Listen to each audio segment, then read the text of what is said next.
할렐루야. 우리 옆에 있는 분들과 서로 문안하겠습니다. 주님의 이름으로 사랑하고 축복합니다.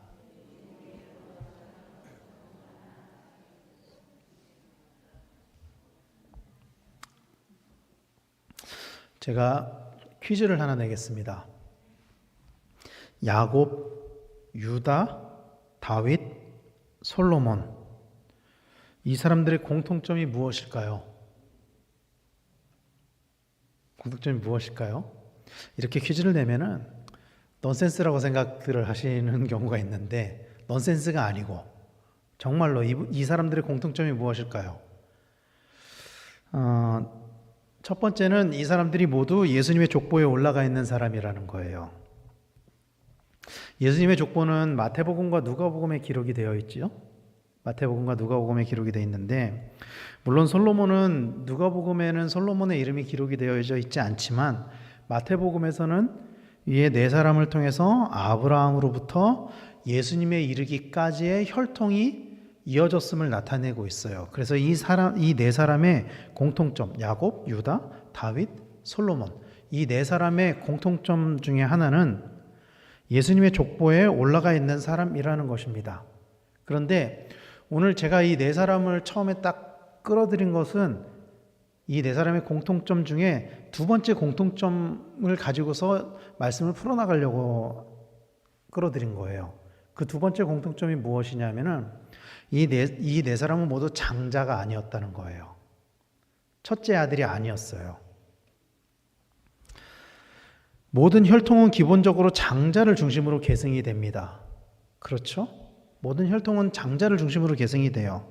그러나 예수님의 족보를 보면은 예수님은 만왕의 왕이시잖아요. 그런데 장자를 통해서 그 족보가 이어지는 것은 아니에요. 물론 거의 대부분의 경우는 장자를 통해서 족보가 이어진 부분도 있죠. 예수님의 족보를 봐도 장자를 통해서 족보가 이어져요. 대부분은. 그런데 앞서 언급드린 그 네 사람은 장자가 아니었다라는 거예요. 이 사람들은 첫째가 아니었어요. 첫째가 아님에도 불구하고 하나님은 그들을 통해 만왕의 왕이신 예수님을 나게 하셨다라는 거예요. 그렇다면 왜 하나님은 첫째가 아닌 야곱은 첫째가 아니었죠. 둘째였죠. 다윗은 막내였죠. 솔로몬도 첫째가 아니었단 말이죠. 유다도 첫째가 아니었어요. 넷째였죠. 이런 사람을 통해서 왜 예수님을 나게 하셨느냐?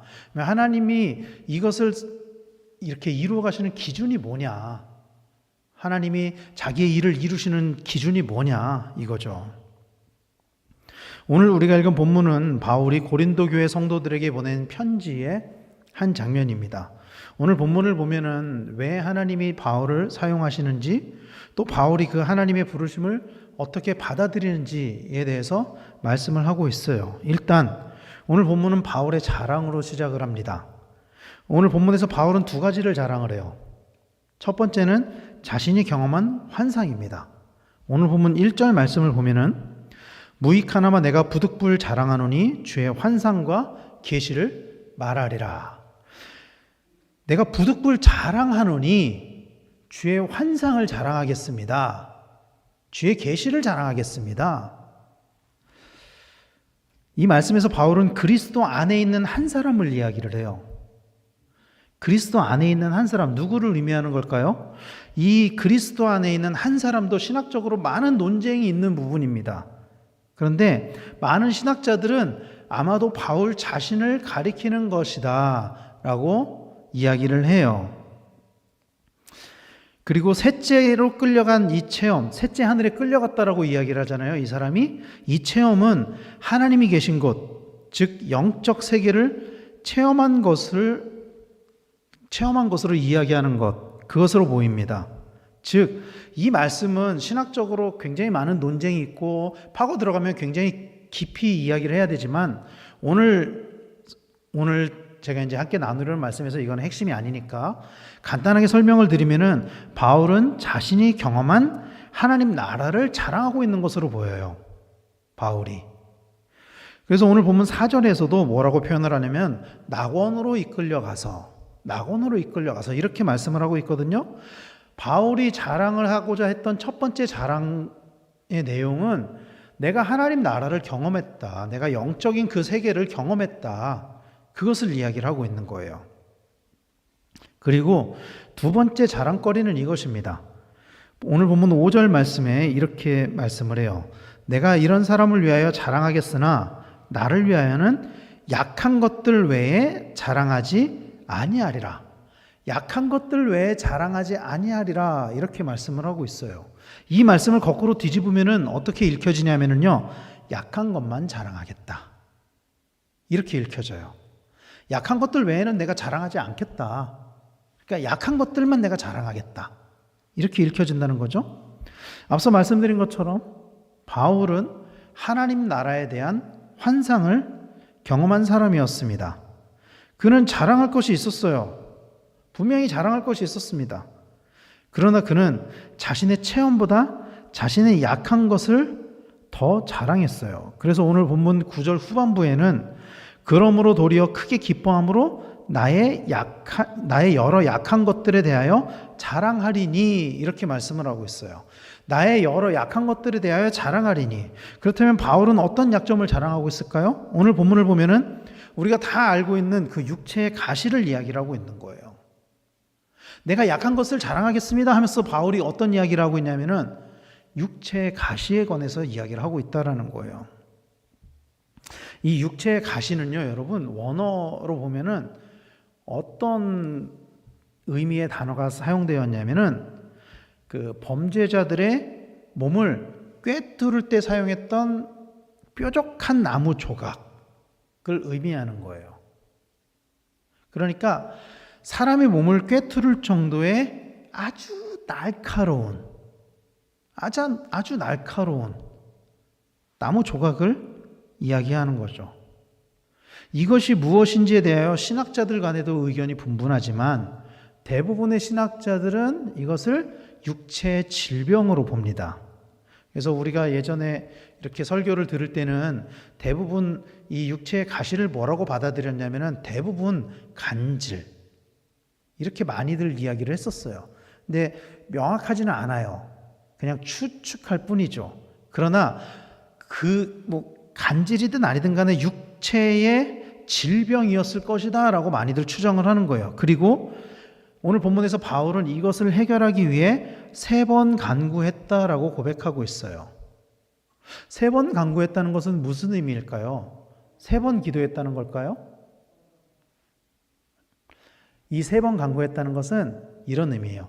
할 만큼 했다. 내가 할 만큼 기도했다. 정말로 이거를 내가 해결해 달라고 할 만큼 기도했다는 거예요. 이보다 더 할 수 없을 만큼 기도했다는 거예요. 자신의 약점을 이기기 위해 바울은 하나님께 간구할 만큼 간구했습니다. 근데 여러분, 우리가 다 알고 있는 것처럼 바울의 기도에는 능력이 있었죠. 바울이 기도할 때 능력이 나타났단 말이에요. 그런데 하나님은 이 바울의 기도를 들어주지 않으셨어요. 바울의 약점을 보완해주지 않으셨어요. 질병을 고쳐주지 않으셨다고요. 다른 사람들 같으면요, 그래서 자기의 약점 그리고 하나님이 내 기도에 응답해주지 않은 것이 다른 사람들에게는 사실 부끄러움이 되거든요. 그래서 드러내지 않는다고요. 그러나 바울은 오히려 그것을 자랑한다라고 말씀하고 있는 거예요. 우리도 그렇잖아요. 우리도 다른 사람들 앞에서 우리가 겪은 신앙적인 것들을 자랑하라 그러면 대부분 어떤 것들을 자랑하냐면은 내가 받은 기도의 응답, 내가 받은 은사, 이런 것들을 자랑하지, 내가 진짜 눈물로 기도했고 정말 할 만큼 기도했는데 하나님이 그 기도 들어주지 않으셨어, 이런 걸 자랑하는 사람은 없을 거예요, 아마도. 근데 바울은 도리어 뭘 자랑하냐면은 내가 할 만큼 기도했는데도 하나님이 그 기도에 응답하지 않으셨어, 이거를 자랑하고 있다라는 거예요. 그러면서 바울은 그런 하나님의 거절을 이렇게 받아들이고 있어요. 오늘 보면 9절 앞부분에 보면은 이렇게 말씀하고 있어요. 나에게 이르시기를 내 은혜가 내게 족하도다. 이는 내 능력이 약한 데서 온전하여짐이라 하신지라. 기도를 막 했는데 바울이 받은 응답은 이거였어요. 내 은혜가 너한테 좋게. 그래서 너가 지금 원하는 그 기도는 내가 들어줄 수 없어. 이게 바울이 받은 기도의 응답이었어요. 바울은 자신에게 주어진 은혜가 충분하다라고 받아들였어요. 이 하나님의 응답에. 여러분 같으면 충분하다고 받아들이시겠습니까? 내가 정말 몸이 너무 아파요. 내 평생의 질환이에요, 이게. 그리고 내가 예수님 직접 만났고 환상을 경험했고 내가 다른 사람들을 위하여 기도할 때 심지어 죽었던 사람, 유두고 같은 사람을 살리기도 하잖아요. 내가 그런 능력의 기도를 했어요. 근데 정작 나를 위해서 기도할 때 하나님이 그 기도에 응답하지 않았어요. 그러면서 하나님이 이렇게 말씀하세요. 내 은혜가 너한테 좋게. 여러분 같으면 받아들이시겠습니까, 여러분? 그런데 여러분, 은혜가 충분하냐, 불충분하냐, 이거의 기준은요, 여러분, 전적으로 주관적인 것입니다. 객관적인 것이 아니에요. 주관적인 거예요. 개인마다 다 기준이 달라서 어떤 동일한 일이 어떤 사람에게는 은혜가 되기도 하고 어떤 사람에게는 원망이 되기도 해요. 어떤 사람에게는 그게 충분한 은혜가 되기도 하고 어떤 사람에게는 그게 충분하지 않다고 느껴지기도 해요. 그런데 바울은 이것을 충분하다라고 받아들였어요. 기도 응답을 해주지 않으셨는데도 바울이 그렇게 받아들일 수 있었던 이유는 뭐죠? 하나님이 그것이 충분하다라고 규정하면은 그것은 충분한 거예요. 그렇게 받아들인 거예요, 바울은. 하나님이 그렇게 말씀하셨기 때문에, 하나님이 충분하다고 하셨기 때문에, 아, 이건 나에게 충분한 은혜구나. 그렇게 받아들였다는 거예요. 바울은 하나님의 말씀을 믿었기 때문에 자기의 부족함을, 그 육체의 가시를 은혜로 받아들일 수 있었다라는 것입니다. 그리고 그렇게 은혜로 받아들이는 이유를 10절 말씀에서 이렇게 설명하는 거예요. 10절 말씀을 우리 같이 한 목소리로 읽어보겠습니다.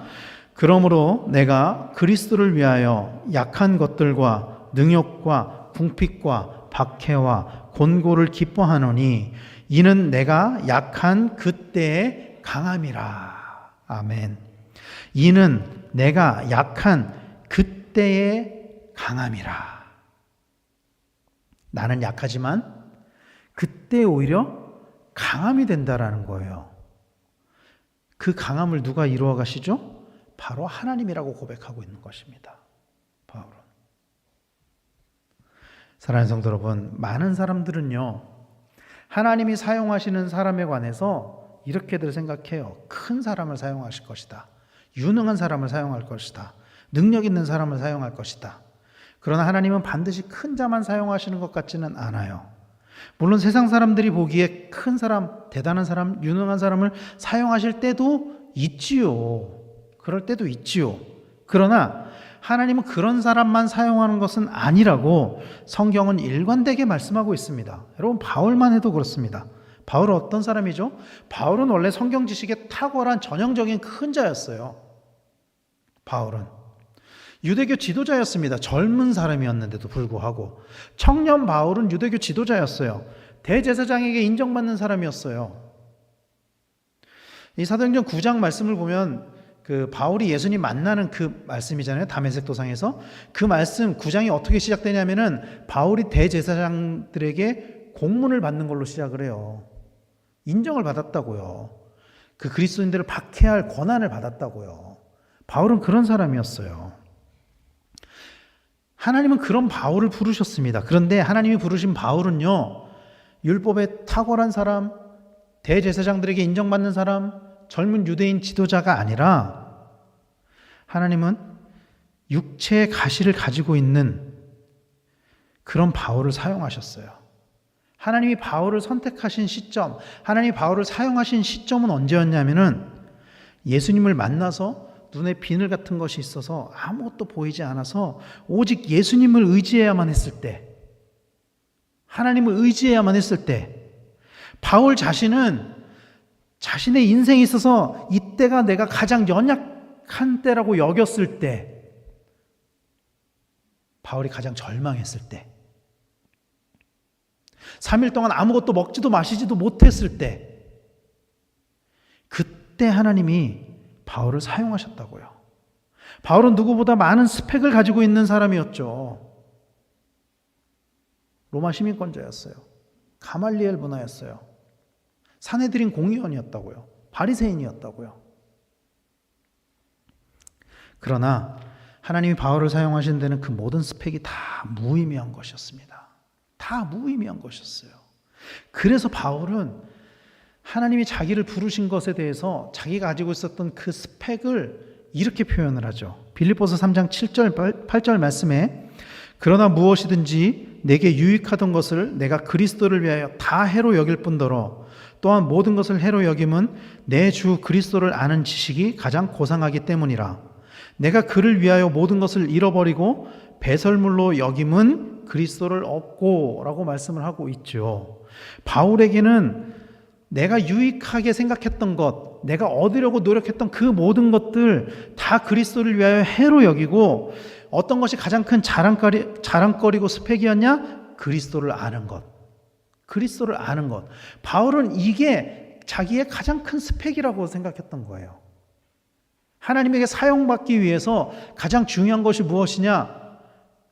율법 지식, 바리새인이라는 신분 다 중요하지 않다는 거예요. 그리스도를 아는 것. 그리스도가 주인이 되고 그리스도에게 사용되는 것이 가장 큰 자랑거리였습니다. 바울의 이런 고백은 하나님이 바울을 사용하시는 계기가 되었습니다. 하나님이 바울을 사용하신 것은 그의 눈이 가려졌을 때, 그가 아무것도 보지 못했을 때, 그가 가장 낮았을 때, 그때였다는 거예요. 하나님은 잘 나가는 사람, 대단한 사람만 사용하시는 분은 아닙니다.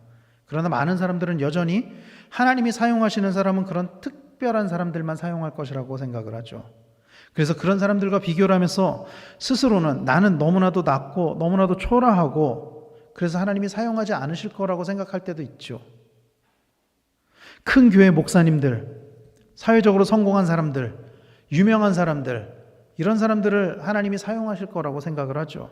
그러나 분명한 사실은 하나님은 한 사람도 작은 소년조차도 잊지 않으시는 분이라는 것입니다. 믿으시길 바랍니다.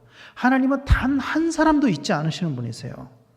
나이가 어려서 아니면 나이가 너무 많아서 뭐 내가 여자라서 아니면 직분이 낮아서 하나님이 나를 사용하지 않을 것이라는 사실은 여러분 오해입니다. 그것은 오해입니다. 여러분 모세는요 80세의 나이에 부르심을 받았어요. 아시죠? 80세의 나이에 부르심을 받았어요. 모세가 80세의 나이에 부르심을 받을 때 모세의 직업이 뭐였죠?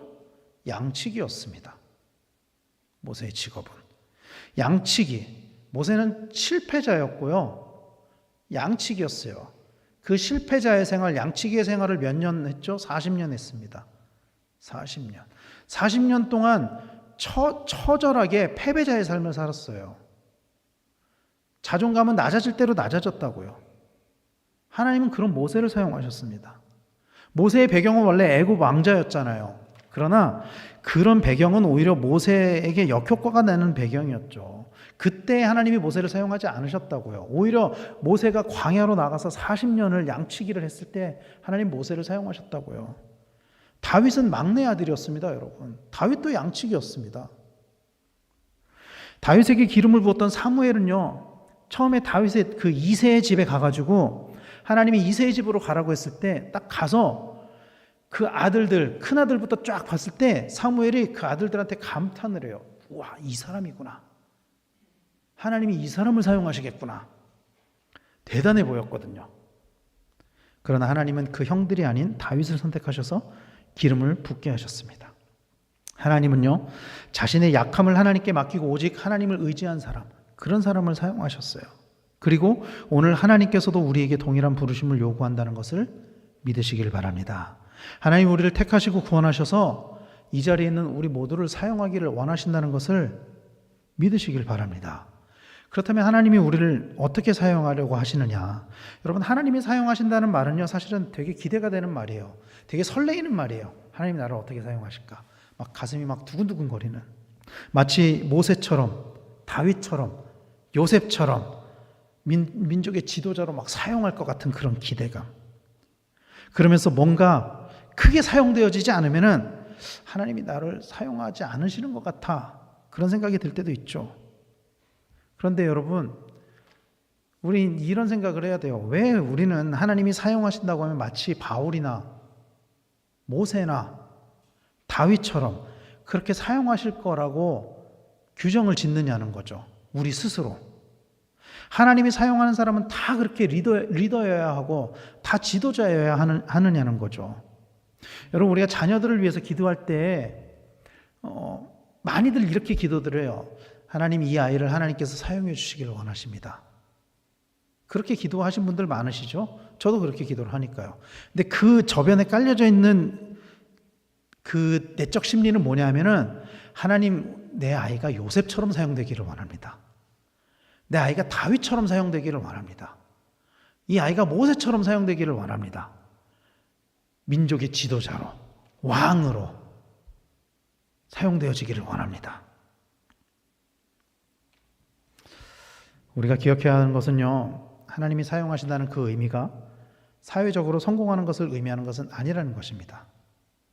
그래서 자녀들을 위해서 기도할 때도 여러분, 하나님, 이 아이를 하나님께서 사용해 주시기를 원합니다라고 기도할 때 우리가 어떤 마음을 가지고 기도해야 되냐면은, 하나님 뜻대로, 하나님이 원하시는 곳에, 하나님의 때에 그렇게 완전히 맡겨드려야 되는 거예요. 이거는 마치 모세의 어머니 요게벳이 모세를 강에 띄울 때 완전히 그냥 하나님께 맡겨드린 것처럼, 그렇게 그게 정말로 하나님께 쓰임받도록 맡겨드리는 거예요. 그게 하나님, 이 아이가 하나님이 사용하기를 원하시는데, 이 아이는 하나님이 판검사로 사용했으면 좋겠어요. 의사로 사용했으면 좋겠어요. 안 쓰신다고요, 하나님이. 그건 하나님의 뜻에 반하는 거라고요. 그래서 하나님께 사용되어진다는 것은 반드시 그렇게 엄청난, 사회적으로 엄청난 성공이나 리더가 되는 것을 의미하는 것은 아니라는 거예요. 그렇다면 하나님은 우리를 어떻게 사용하기를 원하시느냐는 거죠. 결론적으로 말씀드리면은, 하나님께서는 각자의 자리에서 최선을 다하는 것, 우리에게 요구하시는 것은 그거예요. 그렇게 사용하기를 원하세요. 우리의 자리에서 최선을 다하는 것, 우리의 자리에서 하나님을 믿는 믿음의 삶을 살아가는 것, 그것입니다. 내가 할 수 있는 최선의 것을 성실하게 잘 이루어내는 것, 그것이 하나님이 원하시는 거예요. 여러분, 이스라엘의 출애굽 과정에 많은 의미 있는 사건들이 있는데, 그 중에 하나는 이스라엘이 정탐꾼을 보낸 사건입니다. 정탐꾼을 가나안에 이렇게 보내는 사건이 2번 있었어요. 기억하시죠? 2번 있었거든요. 첫 번째는 12명을 보내잖아요. 가나안에 가서 가나안을 정탐한 후에 어떻게 결론이 나죠? 포기를 한다고요. 그 12명의 정탐꾼 중에 여호수아와 갈렙을 제외한 10명의 정탐꾼은 하나님이 그들에게 맡긴 사명, 그 사람들의 눈으로 보기에는 작다면 작은 그 사명을 온전하게 이루지 못했다고요. 그들은. 그래서 그들은 어떻게 됐죠? 그들은 가나안을 못 밟았어요. 그러나 그 2명의 정탐꾼 여호수아와 갈렙, 그들은 가나안에 들어가게 됐죠. 그리고 두 번째 정탐꾼을 보낼 때 2명의 정탐꾼을 보내서 가나안을 정탐하는데, 이 과정에서 기생 라합이라는 여인이 나와요. 이 여인의 도움을 받죠. 그리고 그 결과로 이스라엘이 여리고성을 점령하게 됩니다. 이 과정에서 가장 결정적인 역할을 한 사람이 누구냐면 라합이에요. 라합은요, 자기의 자리에서 하나님에 대한 믿음을 고백했어요. 라합이 뭐 대단한 일을 한 게 아니에요, 여러분. 라합이 막 그 가나안 여리고성의 기밀을 훔쳐가지고 정탐꾼에게 막 줘가지고 여기로 침투하면 되고 저기로 침투하면 되고 여기는 뭐 그 병사들이 몇 명 있고 이런 게 아니라고요. 그저 라합이 할 수 있는 최선의 일, 정탐꾼을 숨겨주는 일, 그저 그걸 했을 뿐이에요. 라합은 자기가 할 수 있는 일, 그게 라합이 할 수 있는 가장 작은 일이었고 또 가장 큰 일이었어요. 그러나 그 일은 라합으로 하여금 예수님의 족보에 올라가게 만드는 계기가 되었어요. 그 일이, 라합이 자기의 자리에서 최선을 다했던 그 일이, 믿음으로 했던 그 일이. 여러분, 모세와 다윗이 부르심을 받은 곳은요, 궁전도 아니고 대학교도 아니었어요. 우리는 우리의 자녀들, 또 우리가 모세처럼 다윗처럼 쓰임 받기를 원하지만 실제 모세와 다윗은 궁전에서 부르심을 받은 게 아니에요. 어떤 대학교 같은 데서 부르심을 받은 게 아니라고요. 이들이 어디서 부르심을 받았죠? 그들이 양을 치던 곳에서 부르심을 받았어요. 양을 치던 곳에서. 지금 우리는 우리가 있는 그곳에서 믿음의 삶을 살아가야만 합니다. 믿으시길 바랍니다. 지금 우리가 있는 곳에서 믿음의 삶을 살아가야 돼요. 지금 내가 나이가 많아서, 돈이 없어서, 직분이 낮아서 하나님이 나를 사용하지 않을 것이라는 것은 하나님을 잘 모르는 거예요. 하나님에 대한 오해를 하고 있는 거예요. 하나님이 사용하시는 사람은 사람의 기준으로 큰 사람이 아닙니다. 이것은 사람의 기준으로 큰 사람을 사용하지 않는다는 의미가 아니에요. 기준이 다르다는 거예요. 하나님은 외모를 보시는 분이 아니기 때문에 사람의 기준으로 큰 사람을 사용하는 것이 아니에요. 사무엘상 16장 7절 말씀을 보면은 이 말씀이 그 다윗을 선택할 때 하나님이 그 사무엘에게 하신 말씀인데 이렇게 말씀해요. 여호와께서 사무엘에게 이르시되 그의 용모와 키를 보지 말라. 내가 이미 그를 버렸노라. 내가 보는 것은 사람과 같지 아니하니 사람은 외모를 보거니와 나 여호와는 중심을 보느니라 하시더라. 다윗 그 이새의 그 아들들을 보고서 사무엘이 용모를 보고서 감탄을 하니까 하나님이 사무엘에게 이렇게 말씀하신 거예요. 나는 용모를 보지 않는다.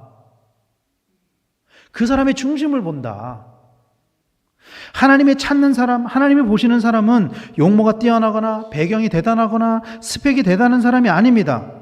그 중심이 하나님을 찾는 사람, 그 중심의 방향이 하나님을 향한 방향으로 설정되어져 있는 사람, 그런 사람을 하나님이 찾으신다는 것을 믿으시길 바랍니다. 사람들은요, 여러분, 외모가 준수하고 키가 크고 사회적으로 배경이 대단하고 그러면 뭐든지 다 잘할 수 있을 거라고 생각을 해요. 그래서 하나님이 저런 사람을 사용할 거라고 생각을 해요. 야, 하나님이 저 사람을 어떻게 사용하실지 기대가 된다. 그렇게 이야기들 하죠. 그런데 여러분, 성경에요, 딱 그렇게 묘사되는 사람이 있어요. 용모가 준수하고 키가 크고 대단한 사람 누구였죠? 사울. 사무엘상 9장 2절 말씀에 보면은 기스에게 아들이 있으니 그의 이름은 사울이요 준수한 소년이라. 이스라엘 자손 중에 그보다 더 준수한 자가 없고 키는 모든 백성보다 어깨 위만큼 더 컸더라. 모든 백성보다 키도 더 크고 얼마나 이 청년이 준수한지 이스라엘 모든 백성 중에 이보다 더 준수한 청년이 없었대요. 사울. 누가 봐도 야, 쟤는 뭐 할 것 같아. 쟤는 뭔가 인물이 될 것 같아. 쟤는 뭔가 하나님이 크게 사용하실 것 같아. 사울이 그런 사람이었다고요. 사울 왕이. 근데 여러분, 사울 왕의 마지막이 어땠죠? 비참하게 죽었다고요. 하나님께 버림받았다고요. 하나님이 그런 사울을 선택한 것을 후회하셨다고요. 사울만 비참하게 죽임을 당했습니까? 아니에요. 사울의 자식들까지, 사울 가문이 멸문지화를 당했다고요. 반면 다윗은 키가 작은 소년이었습니다. 그러나 하나님은 그런 다윗을 부르시고 사용하셨습니다. 다윗이 양치기 때 사용하셨어요.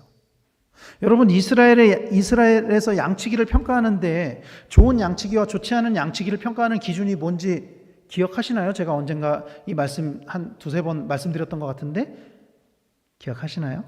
기억하실 거라고 생각해요. 겉으로 보여지는 근육이나 체구가 아니에요. 덩치가 크고 막 힘이 세고 막 근육이 좋고 그러면 양을 잘 볼 것 같죠? 이스라엘 사람들은 그렇게 판단하지 않아요. 그게 아니라 우통을 딱 벗겨요. 딱 벗겨서 상처가 많은 사람들, 양을 칠 때 그 사람의 태도가 어떠한지, 곰이나 사자나 이런 맹수들이 양을 공격할 때 그 맹수들의 대항해서 싸워서 상처를 입었는지 아니면 도망갔는지. 매끈한 근육, 보기엔 좋죠. 근데 좋은 양치기가 아니라고요. 근육이 없어도 오히려 그 맹수들과 싸운 흔적이 있는 양치기가 좋은 양치기라는 거예요. 목숨을 걸고 자기의 양을 지키면서 헌신했던 사람, 자기의 주인에게 충성한 사람, 그런 사람이 좋은 양치기로 평가받았다는 거예요. 그리고 다윗이 그런 사람이었다는 거예요. 다윗은 체구는 작았지만 소년이었지만 목숨 걸고 자기에게 맡겨진 그 양을 치던 사람이었다고요. 그래서 다윗이 사울왕 앞에 가서 뭐라고 고백합니까? 사무엘상 17장 34절 35절에 이 사무엘상 17장은 골리앗과 싸우는 장면이잖아요. 그때 다윗이 사울왕 앞에 가서 이렇게 고백한다고요. 다윗이 사울에게 말하되 주의 종이 자기잖아요, 다윗. 아버지의 양을 지킬 때에 사자나 곰이 와서 양떼에서 새끼를 물어가면 내가 따라가서 그것을 치고 그 입에서 새끼를 건져내었고 그것이 일어나 나를 해하고자 하면 내가 그 수염을 잡고 그것을 쳐 죽였나이다. 다윗은 이런 사람이었다고요, 여러분. 이때 당시의 양치기는 대부분 우리가 이제 논을 임대를 해줘가지고 농사를 짓는 사람을 소작농이라고 하잖아요. 양치기도 일종의 소작농 개념이었거든요, 많이들. 그러니까 부자들이 양을 막 몇백 마리씩 가지고 있는 사람들이 양치기를 고용을 해가지고 양을 맡긴다고요. 그러면 그 양 중에 사자나 곰이 사자가 와가지고 양을 한 100마리를 물어가겠어요, 한 번에? 한 마리 물어간다고요, 한 마리. 그 한 마리 물어가도 아무런 문제 없다고요. 그냥 있는 양들만 지키면 돼요. 그게 쉬운 길이라고요. 그런데 다윗은 그런 쉬운 길을 간 사람이 아니에요. 그 한 마리를 구하기 위해 목숨 걸고 싸우는 그런 어려운 길로 갔다고요, 다윗은. 쉬운 길로 가는 것이 아니라 충성된 길로 갔다고요. 그런 사람을 사용한다고요, 하나님이. 그런 사람이 좋은 양치기라고요. 그래서 시편에서는 이런 다윗을 이렇게 묘사를 합니다. 시편 78편 70절에서 72절에 또 그의 종 다윗을 택하시되, 다윗을 택하신 이유를 말씀하는 거예요. 양의 우리에서 취하시며 젖 양을 지키는 중에서 그들을 이끌어내사 그의 백성인 야곱 그의 소유인 이스라엘을 기르게 하셨더니, 그러니까 그 야곱 이스라엘을 양으로 묘사를 하고 있는 거예요. 이에 다윗이 그들을 자기의 마음의 완전함으로 기르고 그의 손의 능숙함으로 그들을 지도하였도다. 마치 양치기 시절에 다윗이 자기의 양들을 능숙하게 지키고 양들을 능숙하게 쳤던 것처럼, 그 사자와 곰으로부터 지켜냈던 것처럼 하나님이 그것을 믿고 백성을 맡겼더니 다윗이 그 백성을 똑같이 그렇게 했다. 그랬기 때문에 다윗을 사용했다 라고 말씀하고 있는 거예요. 양치기 때 다윗이 잘했으니까. 양치기 때 그 양치기로서의 그 일을 작은 것, 하찮은 것으로 여기지 않고 그것을 목숨 걸고 했기 때문에 하나님이 그 다윗을 똑같은 역할, 백성을 다스리는 그 하나님의 백성 양들을 맡기고 그 양들을 다스리고 지키게 하셨다는 거예요. 이게 다윗을 선택했던 이유였던 거예요. 자기에 맡겨진 일이 작은 것일지라도 전문가와 같이 성실하고 능숙하게 잘 해냈기 때문에, 그것이 사람들의 눈에 보기에는 하찮은 일일지라도 양치기 무시받는 사람이었다고요. 당시에 하찮은 일이었다고요, 그게. 그러나 다윗은 그것을 하찮게 여긴 것이 아니라 목숨 걸고 자기에게 맡겨진 일을 했다고요. 그랬기 때문에 하나님이 다윗을 사용했다는 거예요. 사랑하는 성도 여러분, 하나님이 우리를 보시는 기준도 동일합니다. 하나님은요, 자기에게 맡겨진 그 자리에서 충성되게 헌신하는 사람을 사용하십니다. 그 태도를 보시는 거예요. 그 태도를. 양치기가, 맹수가 이 양을 공격할 때 어떤 태도를 가지고 있었느냐를 이스라엘 사람들이 봤던 것처럼 하나님도 똑같이 사명이 주어졌을 때 그것을 어떻게 하느냐, 그 태도를 보시는 거라고요. 5달란트 맡겨진 종, 2달란트 맡겨진 종, 1달란트 맡겨진 종이 다르게 평가를 받았던 것은 그 성과가 아니라 그들의 태도였다고요. 우리가 상처를 받으면서도 자리를 지키고 사명을 끝까지 이루었느냐, 이게 가장 중요한 기준이 된다는 거예요. 하나님이 우리를 보실 때. 조금 힘들다고 내가 나에게 맡겨진 것을 다 내려놓고 내팽겨치고 나에게 맡겨진 양들을 내려놓고 버려두고, 그거를 하나님이 기뻐하시는 게 아니라 때로는 아파도, 때로는 상처를 받아도, 때로는 넘어져도, 그 과정에 고난이 있어도 끝까지 그 자리를 지켜내는 것, 하나님이 그 태도를 보신다고요. 장로는 장로로, 권사는 권사로, 안수집사는 안수집사로, 집사는 집사로, 구역장은 구역장으로, 찬양대원은 찬양대원으로, 뭐 주차 관리는 주차 관리로, 급양부는 급양부로, 교사는 교사로, 또 뭐가 있죠? 또 뭐가 있죠? 아무튼 각자의 자리에서 그 자리를 지키면서 최선을 다하는 것이 지금 우리에게 주어진 사명이고, 그것이 하나님이 우리를 사용하시는 것이라는 것을 믿으시기를 바랍니다. 그게 하나님이 우리를 사용하시는 거예요.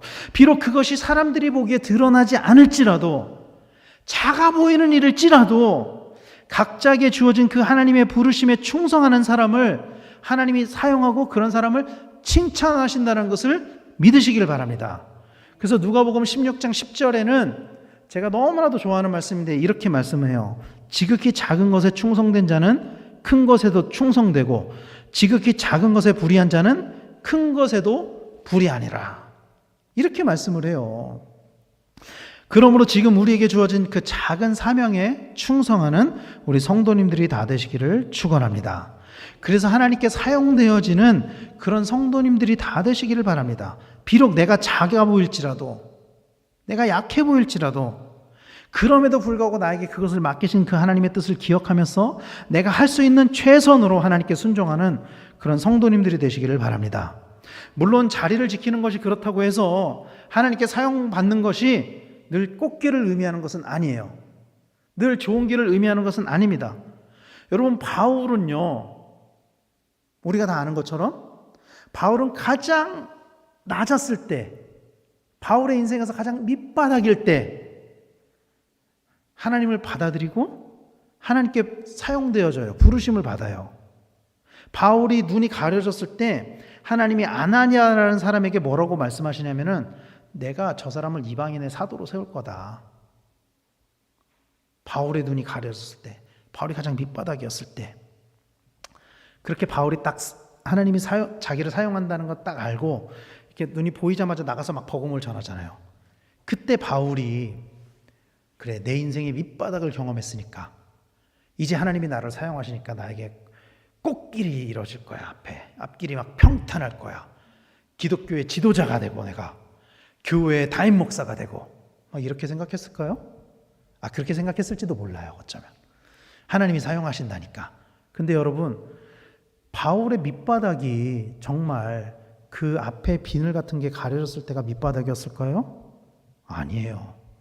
바울은요, 하나님의 사명을 감당하면서 수도 없이 매를 맞고요, 수도 없이 감옥에 갇혔어요.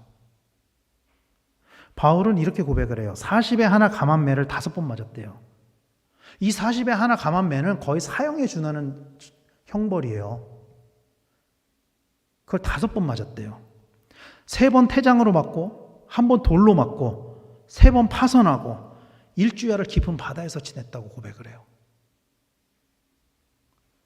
강의 위험, 동족의 위험, 이방인의 위험, 이런 것들을 고백해요. 이게 다 바울이 하나님께 부르심을 받기 전에 일어난 일이 아니에요. 하나님이 바울을 사용하시면서 일어난 일이라고요, 이 일들이. 그럼에도 바울은 사도로 부르심을 받은 자기의 자리를 끝까지 지켜냈어요. 바울은 끝까지 지켜냈어요. 그래서 그는 자신의 마지막에 이런 고백을 하는 거죠. 디모데후서 4장 7절 8절 말씀 같이 읽겠습니다. 시작. 나는 선한 싸움을 싸우고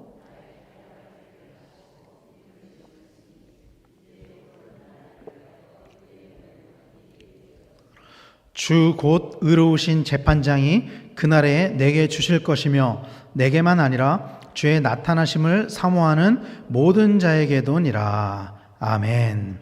사랑하는 성도 여러분, 오늘 이런 바울의 고백이 먼 훗날 우리가 하나님 앞에 이제 때가 됐구나, 내가 하나님이 이제 나를 부르시는구나 라고 할 때 이 고백이 우리의 고백이 되기를 간절히 소망합니다. 사랑하는 성도 여러분, 하나님께 사용되기를 원하십니까? 지금 있는 곳에서 충성하시길 바랍니다. 지금 주어진 것에서. 그것이 가장 특별한 일이고 그게 가장 중요한 일입니다. 내가 속해 있는 그 모든 공동체에서 여러분 성실하고 충성하시길 바랍니다. 나의 가정에서 성실하십시오. 교회에서 성실하십시오. 일터에서 성실하십시오. 그리고 충성하십시오. 그런 성도님들이 되시길 바랍니다. 여러분 스스로 판단하지 마십시오. 모든 결정은 하나님께 맡겨드리고 오직 주님 앞에서는 성실함으로 그렇게 무장하는 성도님들이 되시기를 간절히 축원합니다. 그래서 하나님이 원하시는 곳에 사용되어지는 그런 성도님들이 되시기 바랍니다. 그리고 그런 하나님의 뜻과 계획을 우리의 눈으로 보고 하나님의 영광에 참여하는 우리 모두가 되기를 바랍니다. 사랑하는 성도 여러분, 하나님은요 완벽한 사람을 찾으시는 게 아니에요. 그리고 우리 중 그 누구도 완벽한 사람은 없죠. 하나님이 찾으시는 사람은요 자신의 약함을 하나님께 맡기고 의지하는 사람, 이런 사람을 찾으시는 거예요. 하나님은 강한 사람을 사용하는 것이 아니라 약한 사람 안에서 강하게 역사하시는 분이라는 것을 믿으시길 바랍니다. 날마다 우리에게 족한 은혜를 주시는 그 하나님을 온전히 의지하며 우리의 모든 삶 가운데 맡겨진 그 하나님의 사명에 충성하는 우리 성도님들이 되시기를 간절히 축원합니다. 그래서 우리 한 사람 한 사람을 통해 하나님 나라가 확장되며 하나님의 계획이 이루어지는 우리 강백교회 성도님들 다 되시기를 예수님의 이름으로 간절히 축원합니다. 기도하겠습니다.